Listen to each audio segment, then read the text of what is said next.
রাজপথে অবস্থান, কণ্ঠে স্লোগান, দাবি ওসমান হাদী হত্যার বিচার।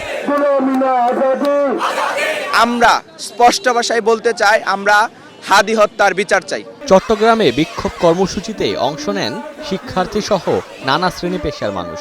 হাদী হত্যার বিচারের পাশাপাশি দেশের নিরাপত্তা ব্যবস্থা জোরদারের দাবি জানান তারা। যাদের রক্তের ত্যাগের বিনিময়ে এই ইন্টারিম গভর্নমেন্ট এই গভর্নমেন্টের জায়গায় বসছে, ওই গভর্নমেন্টে কিন্তু এই হত্যার বিচার করতে পারতেছে না। সুপরিকল্পিতভাবে এই সরকারের বিভিন্ন গোয়েন্দা সংস্থা, বিভিন্ন রাজনৈতিক ব্যক্তিবর্গের হত্যাকাণ্ডের সাথে জড়িত বলে আমরা সন্দেহ করছি।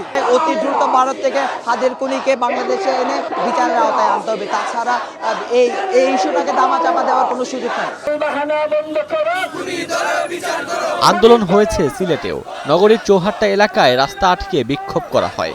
ওসমান হাদীর হত্যাকারীদের গ্রেফতার ও বিচার না হওয়া পর্যন্ত আন্দোলন চালিয়ে যাওয়ার হুঁশিয়ারি দেন বিক্ষোভকারীরা।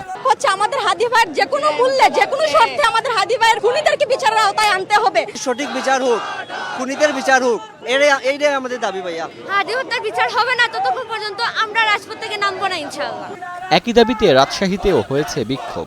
নগরীর তালাইমারি ও বিশ্ববিদ্যালয় গেট এলাকায় অবস্থান নেন আন্দোলনকারীরা। আমরা মনে করি এই দেশের গভর্নমেন্টের একটা অংশ এই হত্যাকাণ্ডের সাথে জড়িত আছে এবং অন্য কোনো দলেরও বড় কেউ জড়িত থাকতে পারে। আমার ভাইয়ের খুনিকে যতক্ষণ পর্যন্ত বাংলাদেশে ফিরাই না দিবে, ততদিন পর্যন্ত আমরা ছাত্র, আমরা সাধারণ জনগণ, আমরা যারা ইনসাফের বিরুদ্ধে, ইনসাফের পক্ষে লড়তেছি, আমরা সবাই ততক্ষণ পর্যন্ত আমরা রাজপথেই থাকবো।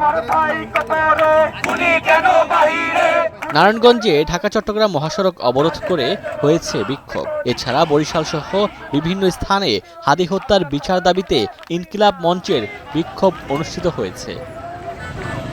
Omar Faruk, Star news.